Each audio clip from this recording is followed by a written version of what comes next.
ఏపీలో బొగ్గు తవ్వకాలు చేపట్టేందుకు కేంద్ర సర్కార్ గ్రీన్ సిగ్నల్ ఇవ్వడంతో ఏలూరు జిల్లా చింతలపూడి, జంగారెడ్డిగూడెం ప్రాంతాల్లో నల్ల బంగారం కోసం చర్యలు వేగవంతం అవుతున్నాయి.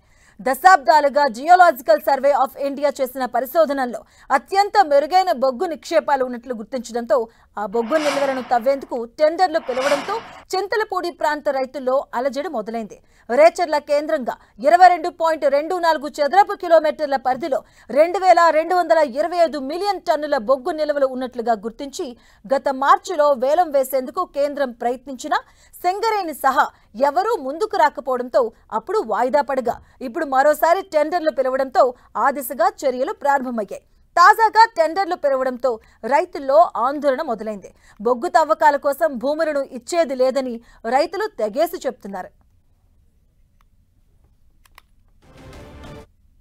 మరిన్ని వివరాలు మా ప్రతినిధి శ్రీనివాస్ గ్రౌండ్ రిపోర్ట్ ద్వారా అందిస్తారు.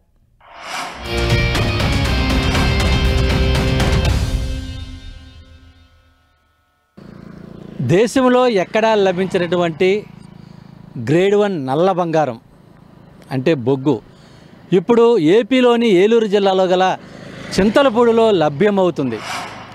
అయితే ఈ బొగ్గును వెలికి తీసేందుకు అవసరమైన చర్యలను కేంద్ర ప్రభుత్వం వేగవంతం చేసింది. అయితే ఈ బొగ్గు నిల్వలు చింతలపూడి నియోజకవర్గంలో ఏ మేరకు ఉన్నాయి, బొగ్గు నిల్వలను వెలికి తీయడానికి ఎటువంటి చర్యలు ప్రారంభిస్తున్నారు, ఈ ప్రాంతంలో ఎంత మేరకు బొగ్గు లభ్యమవుతుంది, దానివల్ల ఈ ప్రాంత అభివృద్ధి ఏ విధంగా ఉండబోతుంది, ఈరోజు 10 టీవీ గ్రౌండ్ రిపోర్ట్లో చూద్దాం.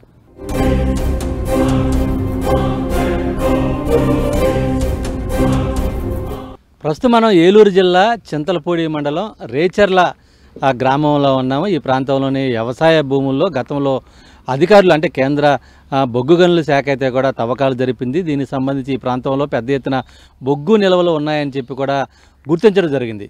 అయితే గత 4 ఏళ్ల నుంచి కూడా ఈ అంశానికి సంబంధించి కొంత మరుగున పడినప్పుడు కూడా ప్రస్తుతం ఈ బొగ్గు గనులకు సంబంధించి కేంద్ర ప్రభుత్వం దాదాపు 80 ప్రాంతాల్లో బొగ్గు గనుల కేటాయింపుకు అవసరమైనటువంటి వేలంలు నిర్వహించేందుకు సిద్ధమైన సందర్భంలో ఇప్పుడు ఈ అంశం వెలుగులోకి వచ్చింది.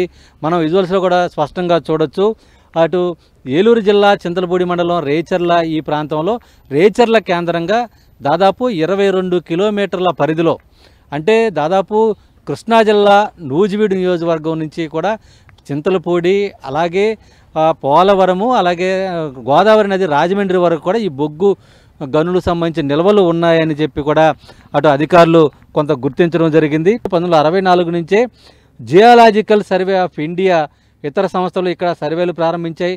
2006 నుంచి 2016 వరకు మరో దశలో అధునాతన డ్రిల్లింగ్ పద్ధతులు కూడా నిర్వహించి ఇక్కడ బొగ్గు పైన విస్తృతంగా పరిశోధనలు జరపడం జరిగింది. ఇదే సందర్భంలో 2013లో వచ్చినటువంటి ఈ జియోలాజికల్ ఆఫ్ ఇండియా సమర్పించినటువంటి నివేదికలో చింతలపూడి మండలంలో అత్యంత నాణ్యమైన గ్రేడ్ 1 బొగ్గు భూగర్భంలో 500 మీటర్ల లోతులను విస్తరంగా లభిస్తుందనేది కూడా స్పష్టం చేసింది. దీంతో ఈ ప్రాంతం అంతా కూడా ఇప్పుడు నల్ల బంగారంగా కొనియాడబడుతుంది. అయితే ఈ ప్రాంతంలో దొరికేటువంటి బొగ్గు దేశంలో దొరికేటువంటి నెంబర్ 1 గ్రేడ్ 1గా వాళ్ళంతా కూడా భావిస్తున్నారు. అంటే దాదాపు తెలంగాణలోని సింగరేణిలో లభ్యమైనటువంటి బొగ్గు కన్నా కూడా ఇక్కడ లభించే బొగ్గు నాణ్యమైనదిగా పేర్కొన్న సందర్భం అయితే కూడా ఉంది. 2015లో ఆంధ్రప్రదేశ్ మినరల్ డెవలప్మెంట్ కార్పొరేషన్ ఈ బొగ్గు నిల్వల గురించి కేంద్రానికి లేఖ రాసింది. అయితే అప్పుడు కేంద్రం స్పందించలేదు. అయితే ప్రస్తుతం ఇప్పుడు దేశవ్యాప్తంగా బొగ్గు కేంద్రాలకు సంబంధించి 40 కేంద్రాల్లో ఈ బొగ్గును తీసేందుకు అవసరమైనటువంటి వేలాలను నిర్వహించేందుకు సిద్ధమైంది. ఇప్పుడు ఈ అంశం వెలుగులోకి రావడంతో ఈ ప్రాంత ప్రజలంతా కూడా కొంత ఆందోళనకు గురవుతున్నారు. పచ్చటి పంట పొలాలు, ఒక పక్కన పామాయిల్ తోటలు, మరో పక్కన వరి పొలాలు, ఇంకొక పక్కన వివిధ రకాల పంటలు పండిస్తూ కూడా సుభిక్షంగా ఉన్నటువంటి ఈ ప్రాంతంలో రైతులు అనేక అనుమానాలు వ్యక్తం చేస్తూ అనేక ఇబ్బందులు పడుతున్న సందర్భం అయితే ఇక్కడ ఉంది. అయితే భూములు ప్రభుత్వం బొగ్గు గనుల కోసం ఏ విధంగా తీసుకోకపోతుంది, రైతులకు ఏ విధంగా నష్టపరిహారం చెల్లిస్తుంది, రైతులకు ఇబ్బంది లేకోకుండా బొగ్గు తవ్వకాలు జరగటం వీలవుతుందా, ఇటువంటి అనేక ప్రశ్నలు అయితే కూడా రైతుల నుంచి కూడా ఉత్పన్నమవుతున్న సందర్భాలు అయితే ఉన్నాయి. మరి ఈ ప్రశ్నలకు సంబంధించి అటు అధికారులు ఏమి సమాధానం చెబుతారు, ప్రజాప్రతినిధులు ప్రజలకు ఏ విధంగా హామీ ఇవ్వబోతున్నారు, అసలు రైతులు ఏమనుకుంటున్నారు అనేది కూడా ఇప్పుడు తెలుసుకుందాం.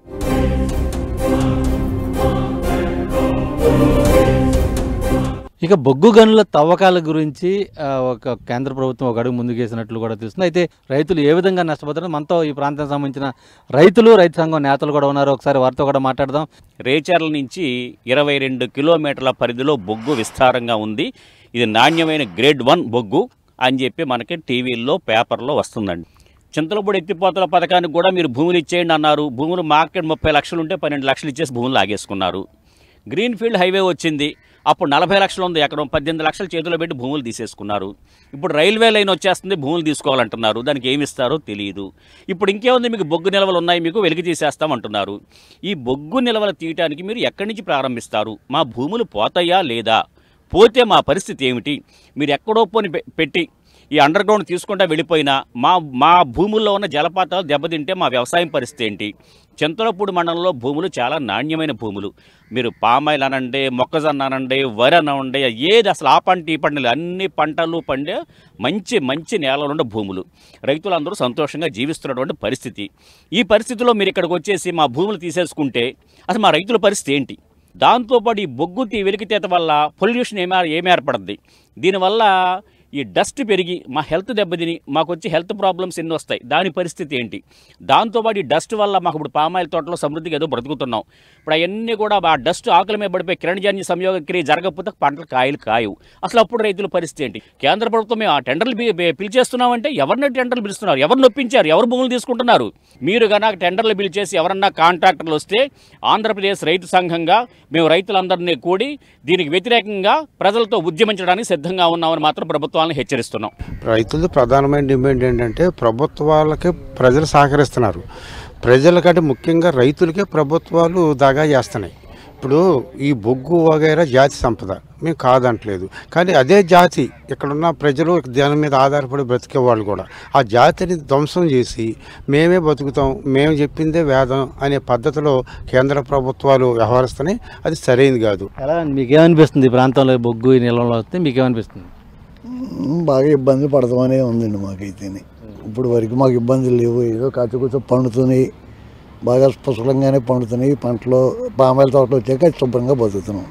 ఇప్పుడు ఈ బొగ్గు అనేపాటికి రోగాలు పెరుగుతాయి, మాకు పండే పంటలో పోతాయి. యువతకి ఉద్యోగాలు కూడా వచ్చే అవకాశం ఉంటుందని చెప్తున్నారు పెద్ద ఎత్తున ఈ ప్రాంతానికి సంబంధించి. ఎలా అండి, మీరు ఏ విధంగా అనుకుంటారు? ఉద్యోగాలంటే ఇక్కడ చదువుకున్న వాళ్ళకి అంతంత ఉద్యోగాలు ఎవరెత్తారండి? ఇది ఎప్పటికీ ఇలా అవుద్ది? ఎప్పుడు చేస్తారు? అసలు ఈ భూముల పరిస్థితులు ఏంటి? చాలా ఇబ్బందికరమైన వాతావరణం అండి. ఈ చింతలపూడికి మహర్దశ పెట్టింది అంటున్నారండి. ఆ మహర్దశ ఏంటో మాకు కూడా రైతులకు చెప్తే మేము చాలా హ్యాపీగా ఫీల్ అవుతామండి. దీనివల్ల మీకు నష్టం ఉండదు, మీకు నష్టం లేకుండా చేస్తాం అన్నప్పుడే దీన్ని స్టార్ట్ చేసే విధంగా చేస్తామండి, లేకపోతే జరగదు. అది గ్రేడ్ 1 క్వాలిటీ బొగ్గు లభిస్తుందని చెప్పి ఒక పక్కన చెబుతున్నప్పటికీ మరో పక్కన రైతులకు దానికి సంబంధించిన భూములు తీసుకుంటారా, లేదంటే ఏ విధంగా బొగ్గు సేకరిస్తారు, దీనికి సంబంధించి పూర్తి స్థాయిలో ఈ ప్రాంత ప్రజలకు అవగాహన కల్పించిన తర్వాతే పనులు ప్రారంభించాలని చెప్పి కూడా రైతులు కోరుతున్న పరిస్థితి.